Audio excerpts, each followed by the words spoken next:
Do you think that time between Black Friday, Cyber Monday is the time when you put out more value-driven offers rather than discount-focused offers?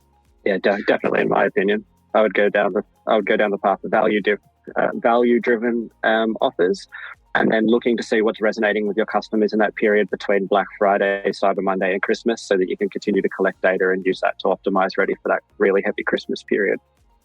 Now, I'm going to dissent. I'm going to say that it depends. I think it depends. And so I think for us, I think there is that Black Friday that is like the peak. I would almost say it's the peak sale of the year in a way. And I think that there's an expectation that there will be a sale on Boxing Day. With that customer knowledge that there will be those sales periods, there are just going to be customers in that early December period who are would have purchased anyway for reasons that are beyond a discount. Hey there, and welcome to the Bringing Business to Retail podcast. If you're looking to get more sales, more customers, master your marketing, and ultimately take control of your retail or e-commerce business, then you're in the right place. I'm Selena Knight, a retail growth strategist and multi-award-winning store owner whose superpower is uncovering exactly what your business requires to move to the next level. I'll provide you with the strategies, the tools, and the insight you need to scale your store. All you need to do is take action. Ready to get started?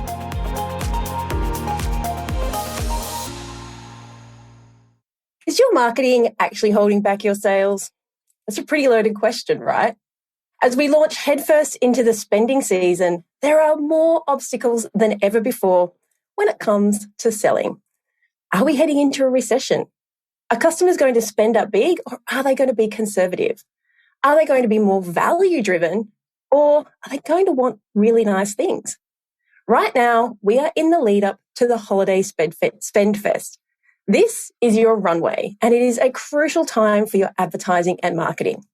So don't fall into the trap of doing what you've always done, because it could be sending your sales backwards. In this session, Ming Kang Chen, Head of E-commerce of the Sheet Society, and Sam Thompson, Head of Digital Solutions and Partnerships from Bench, join me to uncover where and when to invest your marketing dollars to maximize your sales this holiday season. Welcome, guys. Hey, thank you, Selena. Ming Kang, I have to ask you, you guys sell sheets, and I'm guessing that sheets probably aren't at the top of most people's Christmas list.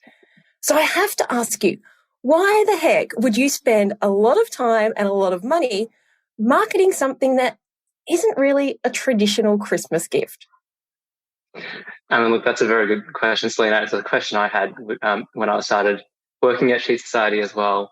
But I think it's really interesting is that at this sort of time of the year, people have their wallets open. They're in the mood to buy, and they're in the mode to look for great deals, particularly around Black Friday. But even beyond those sort of big sales events, what we've found is that a lot of our customers, often they just want a self-gift, They're not really buying, a queen bed set for their best friend. They're actually buying it for themselves. And it's about, giving back and, indulging. And I think that's true for a lot of brands. I think there are a lot of items from a lot of other categories which sort of fit into that mold. So I think those are probably factors that all sort of lead into it. And yeah, I think it's just a time when people have that permission to spend rather than any other time of the year where it might feel a little bit more self-indulgent than during the holiday period. And it sounds like you've got some experience around when people are in that spending mode, they kind of feel like it's okay to spend on themselves. I'll just throw that one in for myself and put it under the Christmas spending budget. Yeah, absolutely. Absolutely. No one's asking questions then. We were just talking earlier about holidays and how when you're on holiday, the budget is a little bit different to what it normally is. And I think the same can be said around the holiday period. Yeah, I would totally agree with that. Even if you're a brand that doesn't traditionally sell around Christmas time, the stats don't really lie. I think, what were we saying? It was something like 72% of shoppers say that they're going to buy something that they never intended to buy during the festive season. To me, that shows that as consumers, we're all in that pretty frivolous kind of mindset, and we're willing to put our hands in our pockets. So retailers of all kinds are obviously the category that benefits most, but because people are also booking holidays, changing jobs, looking to get healthier, switching banks. All of these verticals can see a gain as well. I don't know about you guys. It's been a tough couple of years, right? Like I've definitely had a bit of a cash splash, and I'm likely to in the coming months as well. And given that we're keen to spend and we're a little bit less loyal to brands than we ever have been before, to me, that's a pretty key indicator that I'm likely to be influenced by advertising as well, which is a massive opportunity for brands to capitalize on. You just said something, Sam. Sorry, you said something, Sam.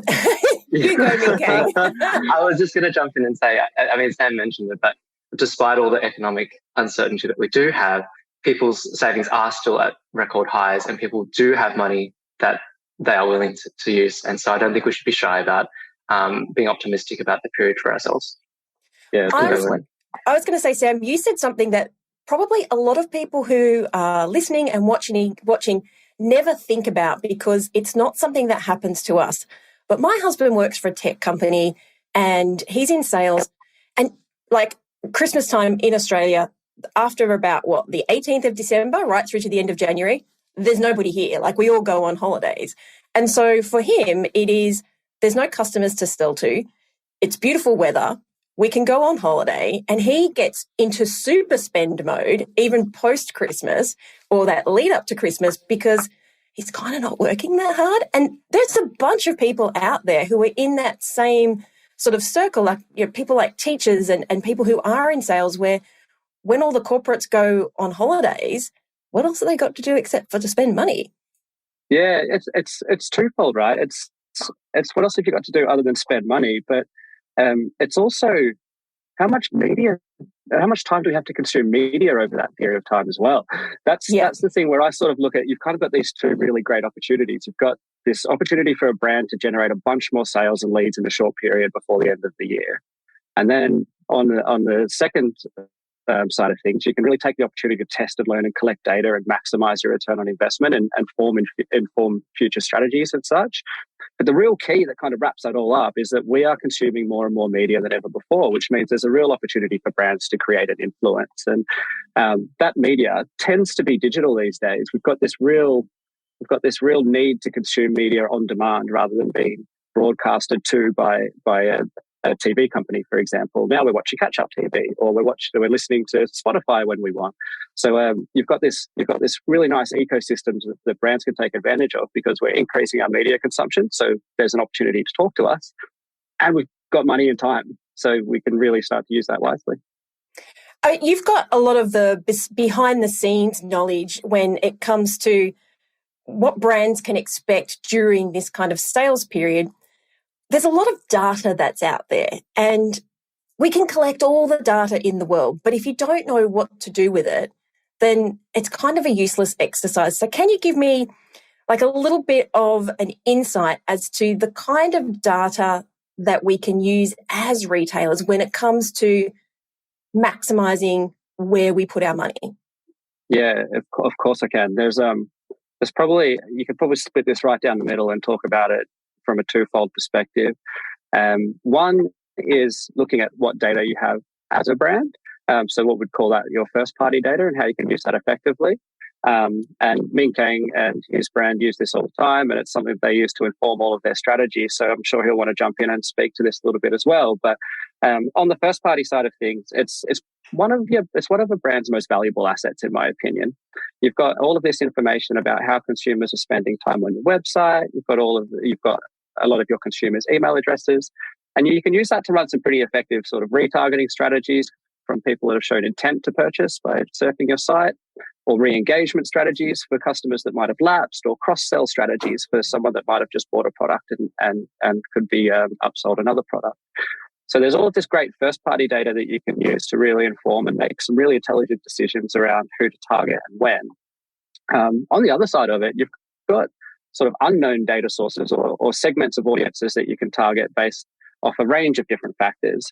Some of the ones that we use mostly are the likes of Amazon data, so we can understand people's purchase behavior or intent on the Amazon platform, and we can use that to inform strategies. You've got social media data, which is really high on interest type data sets. You've got Google, which is also very strong on interest. So you've got all of these data sets that you can use to inform strategies and just be a little bit smarter and tighter in the way that you use those audiences so that you can be as effective as possible in your media strategies. Ming Kang, how do you guys do it at the Sheet Society? I mean, Sam just gave us, 7 different places that you can potentially be pulling data from. And I think it's very easy to silo that data, but it's also very easy to lump it all together and kind of expect that everything is going to be the same across all platforms. What do you guys, what sort of data do you guys use to make sure that you're maximizing that ad spend? Yeah, and I think I will probably speak to that first party data most. I think it's very easy to be overwhelmed by the amount of information available and the amount of data that is available. And, if you, were just to follow, or if you were to follow everything, you'd have no strategy. You just say, like, oh, great, everything's an opportunity.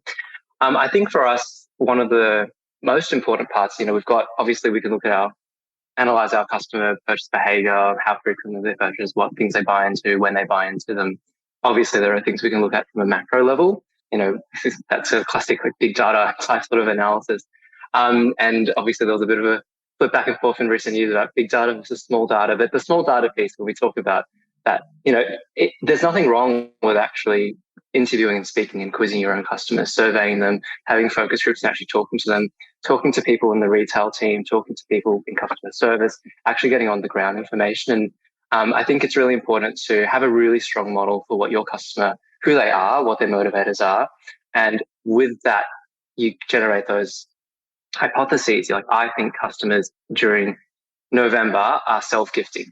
And then from there, go to your big data sources and try and find the insight that supports that. And if it isn't supported, then maybe that was just a poor sample size. But if it is supported, then you can see the opportunity available there and you can work with your media partners to maximize that opportunity. So I think it's a bit of an art there. You can generate the right hypotheses and then it's about rolling that out at scale. Okay, you just mentioned November. Now, November is big. We're talking Black Friday, Cyber Monday. If you sell to the US, we're talking about Thanksgiving, huge opportunities for people to make money. So let's come backwards to where we are now, August. We're in the runway. So we have to, as retailers, when it comes to our marketing, there are some people who are going to have this planned out to the nth degree, but there are others who maybe just kind of have it in the back of their mind that we'll have to start advertising soon, Black Friday's coming up, all those things. I would love to know how you guys at the Sheet Society, Ming Kang, gear up for this runway. What are you doing to maximize? Because you guys do Black Friday, Cyber Monday, right? Okay. Yes, we do. We'll talk about that in a moment. But what are you guys doing to gear up to make sure that when that time hits, when we're talking 4 days, during that brief period of time, you are maximizing the money that you're putting out and not kind of using it for a whole bunch of testing? Because I don't know, maybe Sam could talk about that. Is that a great time to be doing testing? But let's start with you, Ming Kang. And Sam, remember that question. Yeah, and absolutely. I mean, the runway, really the planning has obviously already started and should have started, and we're really starting to implement those campaigns now in terms of rolling those out. You mentioned testing. This is something that you should be doing all the time, regardless, but certainly at a high risk period. Whenever for us probably less so, but still it's a very big sales period. There will be some other companies and retailers out there where Black Friday, that whole November period, represents a very significant portion of your revenue for the year. So it's very important that you have the best ads going out at that time. So absolutely. In terms of what we do, we know that our purchase cycle is quite relatively long compared to perhaps a more impulse sort of brand where you might just have one main product and you just sort of buy it on a whim. Our product's more considered. People want to come back multiple times to the website, view the product, etc., and get to know the brand a bit more, particularly, in part due to price point as well. So for us, it's about building that story and building that connection. And we know that there will be some customers who, with our top of funnel brand awareness sort of advertising, they're happy to buy full price and they're going to just buy what's there because it looks great and they want it now. But there will be a lot of people, as we all know, that will hold off until the sales period. So in our runway period, it's about understanding, trying to find the right audiences, having our remarketing pool. obviously that's great from a platform's point of view, but there's also that first party data that we want to collect as well. So are there campaigns that have been run to collect their email, specifically their email addresses, so we can remarket to them in the future?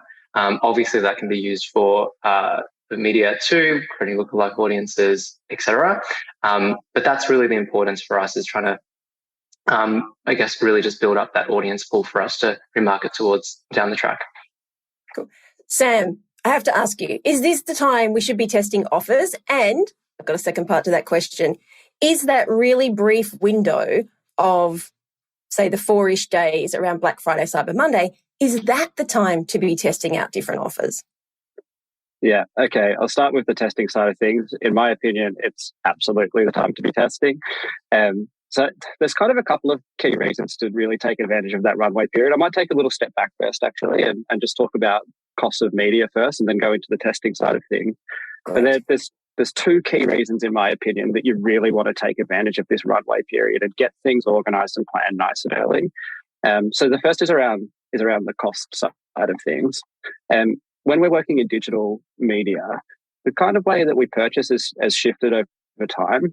We don't just go to a publisher anymore, say the Sydney Morning Herald, and we go, hey guys, here's 50 grand. We want to buy X amount of ad space on your website.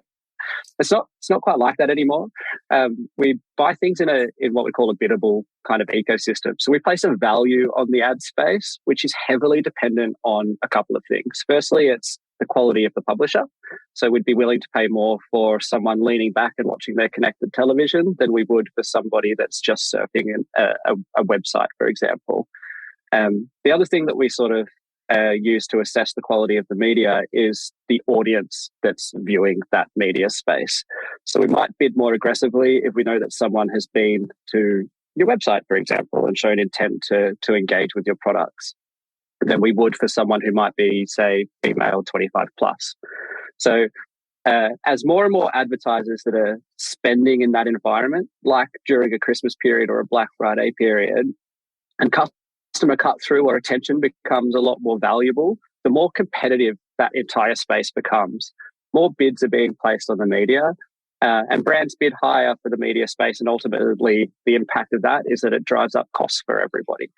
So if we take advantage of that runway and we start early, we can plan better and we can look to lock away desirable ad space. We don't have to battle those rising costs over that period. So it's really important to sort of think about that while you're looking at the runway period. Now we'll get into the question around testing. Yes. Again, it's get your budgets in early, right? So we work in a digital environment. We use data all of the time. And we can effectively optimize your campaigns for the weeks leading into Black Friday and then for the weeks leading into Christmas, so that we could almost go into those two really peak periods for a brand with that runway, right? We've already got learnings, which means that we could work in a pretty heavily optimal state. And that means that your budgets are humming by the time that those periods roll around. So it's good to test things like creative messaging, creative copy, websites that are delivering the best response, audiences that are delivering the best response, offers, for example, to the point where you can get sort of really highly optimal by the time that those peak sales periods come around. Great. All right. So who's going to answer this question? I want to know how much of our money we should be spending right now, how much we should be using during that peak period, which is, say, November to just the beginning of January when you've got your post-Christmas sales, and then the next bit afterwards.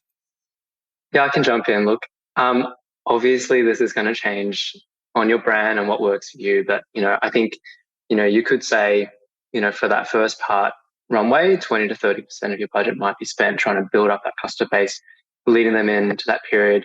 Again, you have to consider things like your customers, your product, the consideration that is required to purchase your product, the competitors that are also competing with you online in those similar spaces. But that's perhaps a sort of rule of thumb. You spend probably about a third or a bit more on that peak period of time, really, getting the sales that you want to get in the holiday period. And then afterwards, we've got that post-sale period, where people, we do find that people, once they buy the product, they love the brand, have hopefully had a good experience with your brand as well, and are actually in a really good mood to buy more and extend on their purchase. And that's how the remainder of the budget can sort of hit. And that can be quite a good cost-effective way because your spend should be lower at that point in time. It's not as competitive. And so it may not be as, a sexy period. Well, everything's a sexy period of time, but it's not the peak period, but you're still getting quite good returns. Yeah. What do you think about that, Sam? I was going to say, because that's very even. And I would have thought, Ming Kang, you were going to say put a big chunk of that money during the peak period, but you're kind of saying level it out, average it out. Yeah, I would agree with averaging it out as well. And the reason being, I think Ming Kang's speaking from a very performance-heavy point of view, right? So his spend is going to be heavily dictated by people that are in market at that time and what their mindset is there.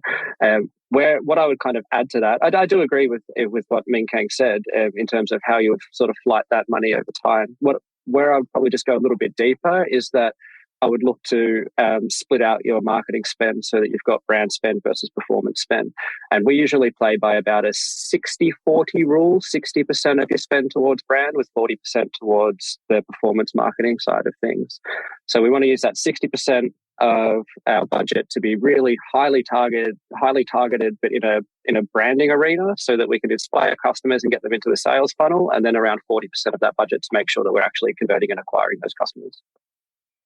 Okay, how do you get the people who hold the purse strings to agree to that? Because they're seeing money out, I want money back in. And you're saying, well, actually, I want 60% of the budget just to tell people that you exist and just to get them into the funnel, but only 40% to actually make them spend some money. Yeah, it's tough. It's tough. It's a very tough conversation to have. Well, I might even step back on this question as well and give a little bit of context to some of the trends that we've seen within our agency. And one of the things that we've seen happen over time, so we've run a lot of Facebook and a lot of search, and a lot of lower funnel activity, that performance-driven stuff. And we've run a lot of brand media for a range of different advertisers. And we've seen that over time, because it's so accessible now through super easy to use media buying platforms, that really high intent or really bottom of the funnel media, which is again primarily search or social, is something that will get pulled in-house and that a brand will run themselves. So brands want and need to be in control of their data. They want to be able to effectively analyze customer journeys, and they want to get media costs down on the performance marketing. And that makes a whole bunch of sense to me. So we often see that search and social are those first pillars of the media mix that sort of come in-house. We then see that the next stage in that journey is that brands will scale out that performance media, blast their target audience, generate a whole bunch of sales, and then we'll hit some form of diminishing return or some form of rising cost on that customer acquisition point. And that's where it's really important to sort of look to diversify your channel mix. So that's where we sort of come in to try and say, look, diversify that channel mix, start investing in brand strategies. We can inspire more customers. We can get them into your sales funnel, but we'll do it from a really smart and effective way so that you're not blasting money out to people that are unlikely to buy your products at all. And then the key part of it, and this is what is going back to answering your question, Selena, who I think has dropped off again, is that we need to ensure that we are measuring things effectively. And if we can measure things effectively and we can show the proof points, and we'll probably talk about that in a bit, that is how you start to have the conversation around the effective use of brand dollars. Yeah.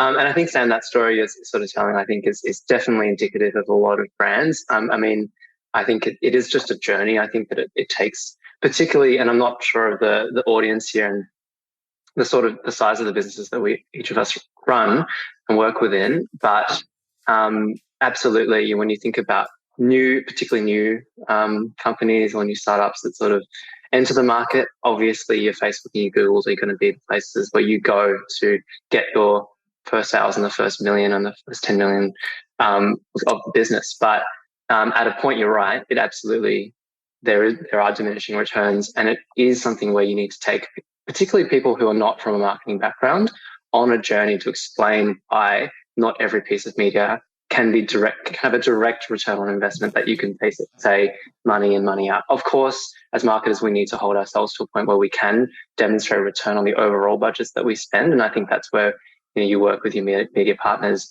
And Bench has some great studies that they've done in terms of how when you broaden your channel mix, for example, you can improve the efficiencies across all channels, including the performance channels like search and social. And I think there's even a point to be made that, this is classic marketing sort of consumer behavior, but the better the awareness, the better, you answer the consideration set. So, when you think about brand terms as well, your brand campaign should improve if you're above the line and top of funnel advertising is well honed and is a well spread out, well planned, basically.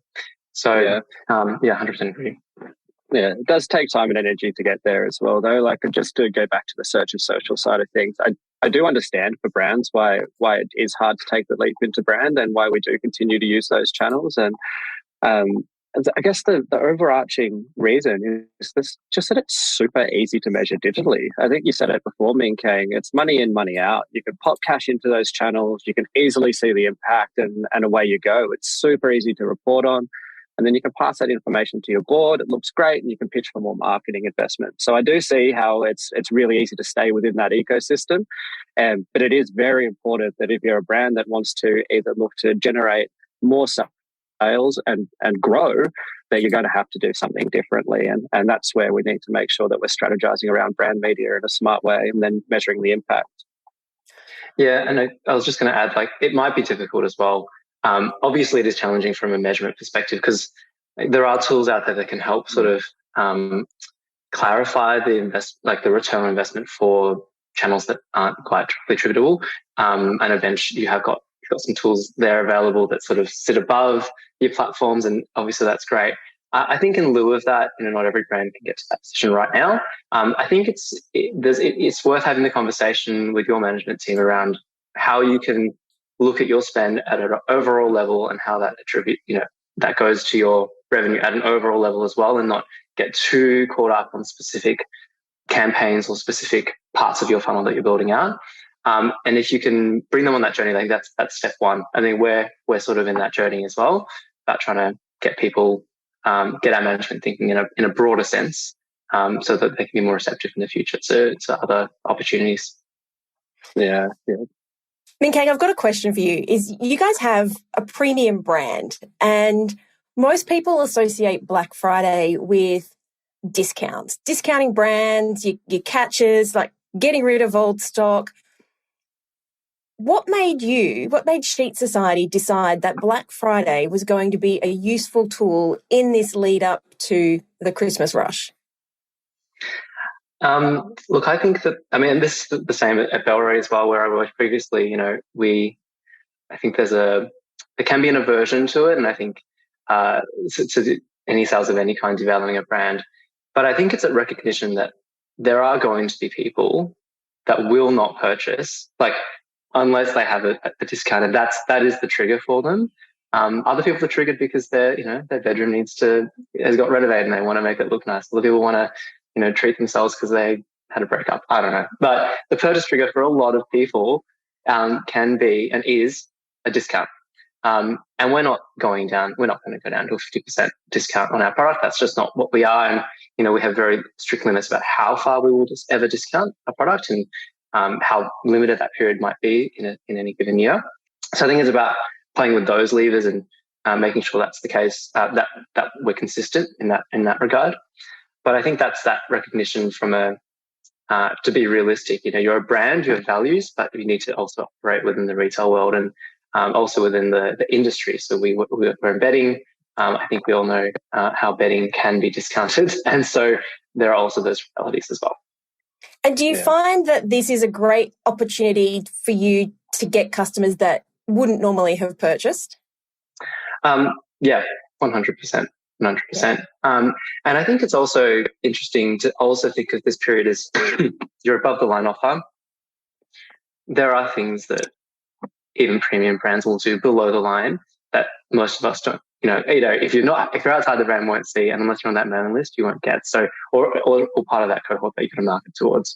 So, there are ways that you can run discounts as well, which don't damage the brand, and that can also leverage the large audiences that you might build throughout this period. Sam, you've got the data, right? I was going to ask you. You have so much data across so many different brands. What do you see works during this time? Is it purely discount focused? And do you think this is the time to leverage those untapped customers who maybe haven't bought yet? Yeah. So on the discount side of things, you do have to be really careful around this time of year. You don't want to go too crazy with discounts to get yourself into a death loop where customers expect a discount from your brand. That's something that's super important to keep in mind. And the other thing there that you want to keep in mind is you don't want to devalue your products. And if you've got quite a premium product, you do not want to go so low that you get to the point of potentially devaluing it. So you do need to be careful with discounts. A funny little tidbit in our industry when you're using the technology and data side of things actually is if you go to a website for a number of different fashion brands, I won't name names, get yourself retargeted, don't purchase, continue to get yourself retargeted. Eventually you'll get an offer from them. So there's a nice little tip in there for people that want to look to get some discounts through the market. Just don't buy anything at first and then wait till you get your offer. So that's the first part around discounts. Around time to leverage discounts, I do think it is time to leverage because customers are in that mindset around Black Friday specifically that they will get a discount. For the Christmas period specifically, I would probably look to steer clear of it and then jump back into discount season for Boxing Day. So do you think that the question is for both of you, do you think that time between Black Friday, Cyber Monday, well, it's not really any time, is it, and Christmas shopping, is the time when you put out more value-driven offers rather than discount-focused offers? Yeah, definitely, in my opinion. I would go down the path of value-driven offers, and then looking to see what's resonating with your customers in that period between Black Friday, Cyber Monday, and Christmas, so that you can continue to collect data and use that to optimize ready for that really heavy Christmas period. Now, I'm going to dissent. I'm going to say that for our brand, I think for brands that we've worked on previously, it depends. I think it depends. And so I think for us, I think there is that Black Friday that is like the peak. I would almost say it's the peak sale of the year in a way. And then we've got that runway into Christmas where I think for our customers, the gifting part is actually, or that finalizing your purchase for Christmas is actually the main motivator for us. For the other brands that, there are some brands that will be the same case. And I think that there's an expectation that there will be a sale on Boxing Day, which we have participated in for a number of years. So it's not a secret that we probably would do that this year. So I think that with that customer knowledge that there will be those sales periods, there are just going to be customers in that early December period which I think would have purchased anyway for reasons that are beyond a discount. So I think you can also play into that knowledge in the market. Because even if you were to discount, I think if you were to discount the start of December, customers still know that the Boxing Day sale. So, and that probably will be bigger than the one you run early December if you were to run one in December. So I don't know. It's debatable. I think it depends on the industry. No, I think you bring up a good point. And a lot of this has to do with knowing your customer. Like you're saying, it's not bad to just get on the phone and talk to your customer, because I'm sitting here thinking, if I forgot to buy during that Black Friday, Cyber Monday, now I got the in-laws coming to stay, which means I probably need some nice sheets. And I'm not looking at the cheapest possible price. Like I don't really need to have any offer other than the fact that it's in front of me and it's a brand that they'll like and it's a brand that they'll respect. So like you were saying, you can't just go with discounts and you can't just go with, you have to have some kind of offer out there. Sometimes you just need to be out there, full stop, in that 60% of your brand awareness budget that's going out there. Yeah, and I think it's that combination of your above the line and below the line activity. It's not to say that you can't offer any discounts early December. There will be a subset of customers who are looking for it, but you could do that in different and sneakier ways, or playing your audience in a really smart way. But I think you're right that there are just so many purchase motivators. Sam's just happy to spend at Christmas time. Well, yeah, exactly. Well, it speaks to the importance of what we were saying before, just making sure that you're in market, you're taking advantage of the way that people are not only consuming media, but the different mindsets that people are going to be in. So Selena, you're going to be in a fairly different mindset to Ming Kang, who's going to be in a different mindset to me. So we need to make sure that as a brand, you've got the ability to be able to talk to all three of us in the most effective way possible. And that will then inform or maximize your sales strategies off the back of it. Okay, we've talked a bit about runway. We've talked about this peak period. We've got the post-Christmas part. And Sam, both of you were throwing out numbers of like 30% of our budget should be looking at what worked, what didn't, and how we're going to promote in that period immediately after the Christmas rush. So can we talk about what do we do with our data that we've gotten? How do we leverage the people who did buy or didn't buy? Like, what are we doing that's not just a Boxing Day sale? Yeah, that post period is one that people often neglect, to be fair. I think it's one of the bits that's really easy to overlook. We see the sales that we get towards the back end of November, and we see the sales that we get over the Christmas period, and everyone goes, yay, and slaps each other on the back, and they're like, we've just had such a good period. All right, let's look to start planning something in another 3 to 6 months' time. I think that's something that is a bit of an opportunity for brands to start getting right, and really having a look in that sort of week after the Christmas period to really maximize what you can do in the next immediate short term. There's such an influx of sales, there's such an influx of new customers that there's a whole bunch of data there that can be used to really help to inform how you move forward with any strategy in the early stages of the next year, which is often a bit of a lull period for brands. So there's tons of things you can do in terms of cross-selling. There's tons of things you can do in terms of modeling that data and trying to find new customers that are similar to the ones that have just purchased from you. So yeah, to me, I think it's almost about sort of a third of your time and energy should be spent on the planning, a third of your time and energy should be spent on the optimization and the execution and the sales, and then a third of your time should almost be spent making sure that you're analyzing that and making sure that you're using it to your full effect. It's a really valuable asset that, as I said, is often neglected. No summer holidays for the data nerds. No holidays for us. No, that's it. No. Sitting at our computers is fun enough.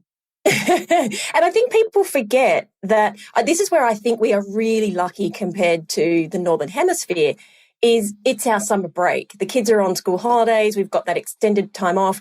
We're consuming so much more media. We're in the spend mindset, whereas in the Northern Hemisphere, it's, a few days, Christmas is over, back to work, where we have a completely different luxury to be able to market to our customers in that time. Yeah, agreed.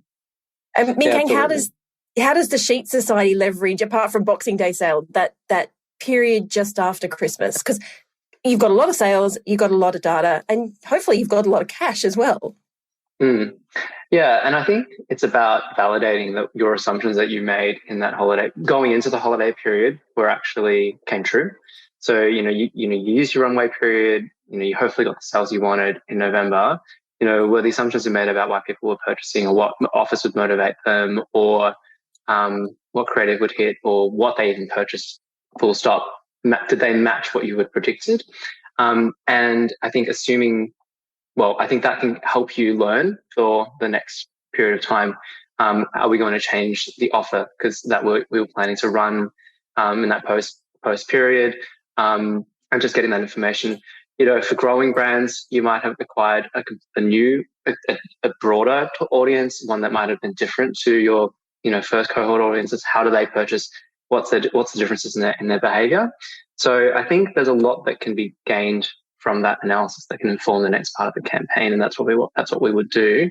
And then I think it's about really understanding, why are we talking to that customer now? So they've just bought about a month ago. They just spent a few $100 on some betting. So why, the question might be, yeah, great, it's discounted off a bit like our betting. So what's in it for me? I think is the question that you want to put in your head for the customer. And so, is it to zhuzh up your existing set? Is it just it's gotten even hotter? So do you need an even lighter type of betting, or whatever the motivator is that giving too much away? What could be the things that could spark that extra purchase? It may not necessarily, average order value may be different at that time as well. For us, you could argue that if you're just topping up, average order value could be smaller, but it's a different goal, it's a different campaign. But yeah, I think that's kind of what we would do. And is it more the brand awareness campaign? Sorry, Sam, or is it more trying to get more conversions? I think for us, in particular, that immediate post period, it is a performance. It is performance-driven campaign. And I think we've built up the awareness throughout the holiday period that by that point, we're really just, because we're trying to close out the season and hopefully just buy the damn things, people. I think you raised a really interesting point just before Ming Kang. You kind of glossed over it, but it's something that just stuck with me, and that was around the insights that you can generate. So you'll go into these periods with a really good understanding of who your audiences are and who the most likely people are to acquire products. Once you've finished that sales period, you're going to find that there's probably a few people that were not quite within that target audience that you thought that have really resonated with your brand and have bought something and had a really good experience. That's a really nice asset that you can then use to try and inform future targeting strategies that might be a little bit outside of the norm of what you've always done. And these are the sorts of things that I think are super important for testing and learning in that period post-Christmas to then start looking to acquire more and more customers and maximize more return based off the insights that you can generate while those peak sales periods are driving heavy amounts of information and sales. And it is, circling right back to what you said at the beginning, Sam, it really is this time when you have this peak window of people consuming digital and data way more than any other time, because come February, we're back to work. We're scrolling here, there and everywhere. But in this period of time, we're actively consuming all of this content and we're taking it in. Yeah. I don't want to harp on COVID at all too much, but that was a real driving factor for how we've sort of shifted our media consumption behaviors. When we were indoors, we were desk scrolling through our phones. We were spending so much time on the internet. We were watching way more catch up or connected TV than we ever had before, and we've kind of continued to do it. So yeah, you're right. There's this real opportunity now because people are watching things on demand. We've got more and more people doing things digitally. That then equals a whole bunch of data touch points that we can use to inform media strategies. That should then equal a lot of creative and A/B testing, which will then equal incremental sales for your business. So you've got this like really cool timeline, and it all starts with the way that we're consuming media. Okay, we only have a few more minutes, but I want to get into a question for my person. Because if I'm thinking this question, I'm sure other people are thinking these questions. I would love your tips to scale campaigns. Scaling campaigns for me, it's kind of it's going to be on the same sort of theme as what we've been talking about. The scaling campaign starts with introducing and diversifying your channel mix. I totally understand, and I totally get the need to run search and social and drive as much performance-driven marketing and sales as you possibly can. But as we've kind of pointed out throughout this session, you will hit a point of diminishing returns. And that's the trigger point for me to start scaling your marketing strategies. So to start scaling, previously what brands would have to do, and it was really, really tough, was you would have to run, a TV campaign with all the different broadcasters in the market that all have gigantic minimum spends, and you'd sort of get lost and you'd be like, I can't do this. This is way too hard. Digital has broken down those barriers. So you can now run branding media at much lower cost. You can overlay data to make it as targeted as possible. And then you can start to scale out and introduce new customers into your sales funnel. So that for me is the key for scaling. It's around diversification of channel mix, but it does come with the point of making sure that you're measuring the impact effectively. Because otherwise, again, you're just throwing money at a wall and hoping that it sticks. I can see that we've got a question from Fiona around what are some of the measures that you would use to determine the effectiveness of brand campaigns? It's probably a good time to answer that right now. Yeah, because I was going to say one of the things that you also just alluded to is not just diversifying channels, but also diversifying audiences. Yeah, definitely. Diversifying channels, diversifying audiences, diversifying your creative mix where you can. Those three things become quite expensive. So making sure that there is an impact and using it effectively is probably the most important part, in my opinion. So as we start to talk about how you would measure the effectiveness of brand campaigns, it's really difficult to do. We've been playing around at the moment with a whole bunch of different studies, and those main studies are kind of twofold. The first is studies that sort of look to do control exposed tests around your brand media so that you can serve your brand media out to a bunch of different audiences. And then you can ask them questions after the fact. You can do a bit of a survey. And those surveys are aimed at pulling out different metrics to show that there's been things like brand awareness lifts, product consideration lifts, creative recall lifts, all of those sorts of things. And that's one way to really look at the effect of your branding activity.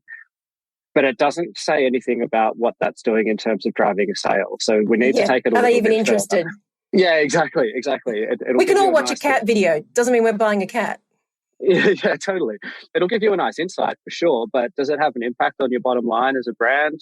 Who knows? So that's why we need to go a little bit deeper. So some of the stuff that we've been doing lately is running brand campaigns and then using different pieces of tagging so that we can assess if we're generating any kind of uplift on what brands are doing in-house around search and social. And we've seen that we can drive increased conversion rates by up to about 3,000%, which is really, really, really significant. Yeah. So those, just to quickly unpack that a little bit, those two paths of conversion would be, as a consumer, searching online for the Sheet Society and then buying a product would be one path. The other path would be being served a brand ad, then searching online for Sheet Society and then buying their product. And it's that second path where we've been able to see really incremental value and a huge amount of uplift. And to answer Fiona's questions, those would be the sort of two things I would look at to assess the impact of brand. It's difficult to do, but we're starting to get to a point as an industry where it's getting more effective. Sure. Yeah, Okay. and I was going to defer to Sam first. I think what Sam brings, I think, is an experience with a lot of brands and the best way, I think, to do it. And I think we're at a maturity and a level where you've got, I'm not going to say a huge budget, but you need some budget to get to that point. I think if you want to be more tactical, and probably this is where the space we're playing in recent years is, when scaling your campaigns, yes, you're finding it's new audiences. And so that recognition that it's an audience that is different to your current audience. So you need to be willing to test, you need to see what creative will stick, you need to see what that next stage for you, what that looks like. And absolutely there are, I think where you can, absolutely, I agree, in terms of diversifying channel mix is really important. And I think, like for us, we've been moving into things like affiliates, similar sort of, thinking there in terms of what Sam was saying. Even just we go back to the original Christmas question is about working with them to book slots early and making sure you're working on their timelines too. You might be working with marketplaces, similar sort of principles all about knowing the platform really well and trying to scale into those in the way that they operate. Okay, I was going to wrap us up, but I feel like Sam's question is actually the wrap-up question. So Sam's question is, as you know, competition gets tougher at Christmas, especially for e-commerce. What ideas can you share to somehow anticipate this or prepare for it? I think this is a lot of the runway stuff that we were talking about and the key reasons to start earlier. Yeah, so there are ways to prepare for it. You're very right in what you said, Selena, that the runway is the key differentiator for brands that are doing things well versus brands that have an opportunity to do things better. So making sure that you're leveraging that runway period so that you're as optimized as possible going into those peak periods where competition is higher and you're locking away desired valuable media space so that you don't have to deal with rising costs is something that you have to definitely plan for. It's an interesting point talking about competition around Christmas as well, because there's some kind of cool little tactics that you can use to do a lot of competitor conquesting. So you can use different pieces of technology that will scan the keywords of web pages, look for your competition's brand name on those pages, and then you can use that to serve an ad, and you can competitively conquest that way. So that's something that I would look to do from a competition perspective, and that's available for nearly all media channels. So that's a nice way to kind of pull some of your competitors' potential customers into your sales funnel as well. But yeah, so there's definitely a lot of different tactics that you can think about, and the runway is probably the best way to approach competition leading into Christmas. Yeah. Ming Kang, did you want to add anything to that? Yeah, I mean, look, from a really tactical point of view, from a brand, I guess, being really aware of you just need to be aware of your competitors and what they're doing. How are they reaching customers? There's probably a brand that's bigger than yours. I mean, unless you're the market player, dominant player in the market, probably a brand that's bigger than you. What are they doing to reach customers that you're not doing? How are they using the platforms that you're using in ways that maybe are better than the way that you're using it, and try and outmaneuver them? If you're a smaller brand, that's the whole point, is that you can be more agile. So we always share examples of ads and campaigns that other competitors are running. What can we do to undercut them or have a better message? And so when you're looking at Christmas specifically, hopefully you have got files or information on what they did last year or what you did last year and how that compared. And I think that's probably a good way to prepare that would probably be my top tip in terms of preparing for it. It's just being really agile with your own industry. I'll tell you the things I took away from your conversation. One was really allocating that budget, the 60-40 brand awareness performance, and then also the kind of 30-30-30 in terms of runway, peak and post. For me, that is about preparing. It's going in thinking this is where I'm going to spend my money and then building out the KPIs that I expect around those budgets. Because I came into this conversation thinking something very, very different. So thank you very much.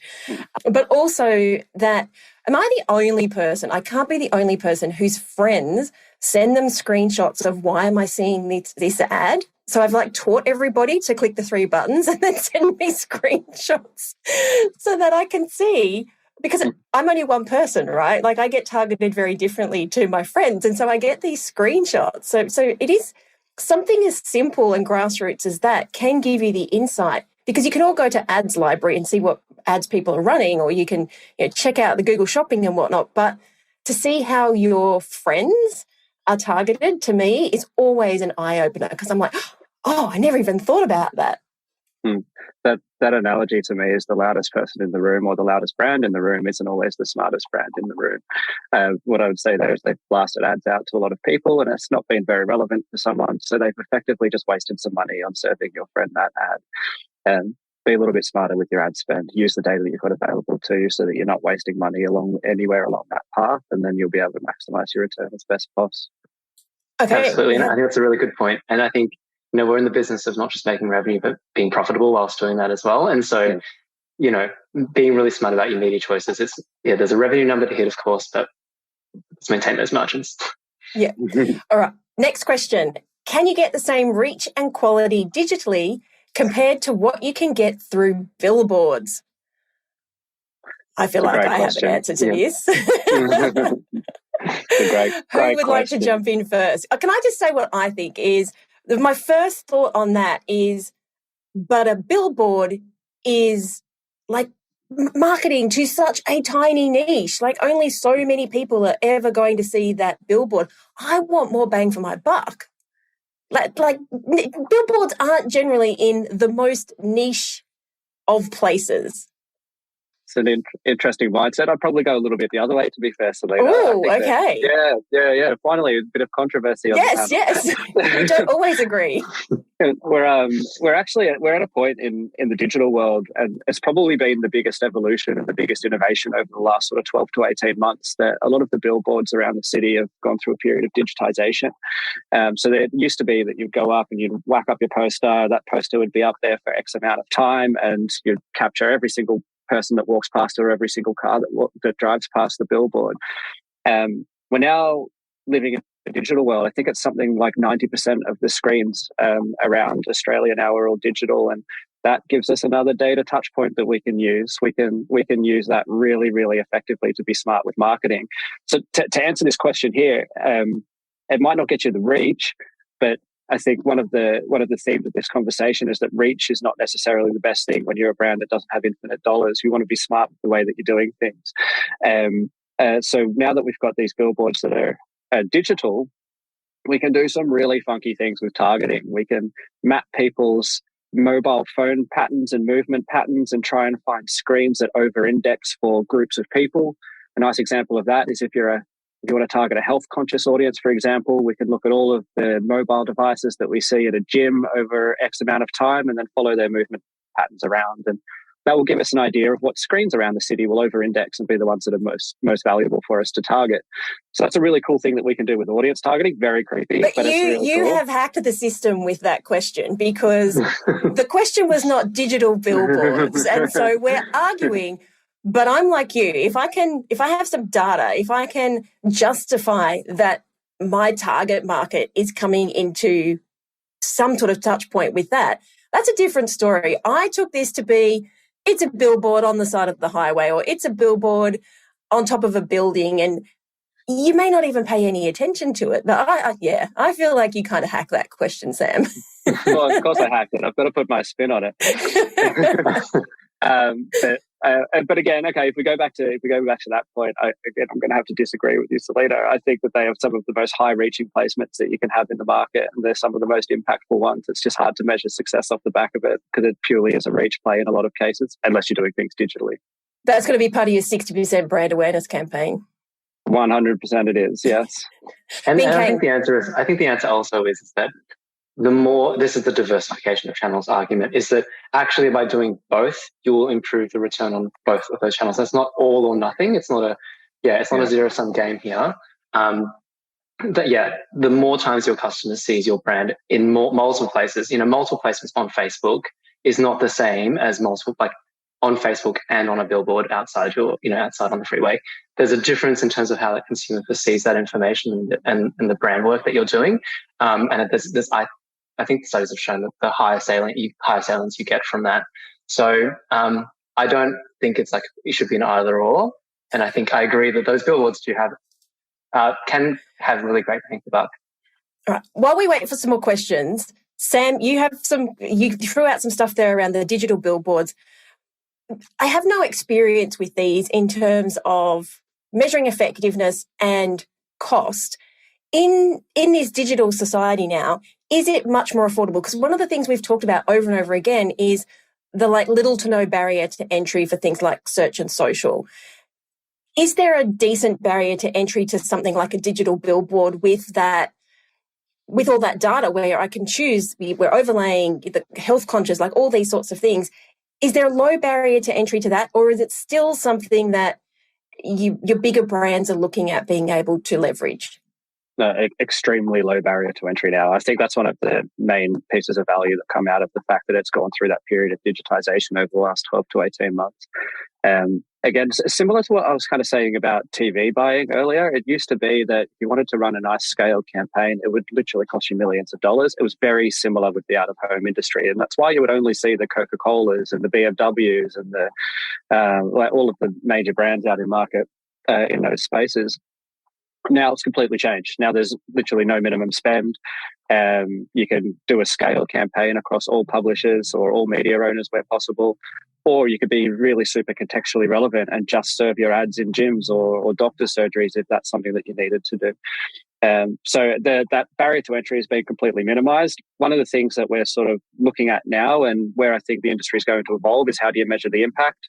Some of the things that we're doing is looking at again, if we're seeing any sort of click-through rate uplift or if we're seeing any conversion uplift on a brand site pre-running digital out-of-home, currently running digital out-of-home, and then post, and we're starting to see some cool correlations there.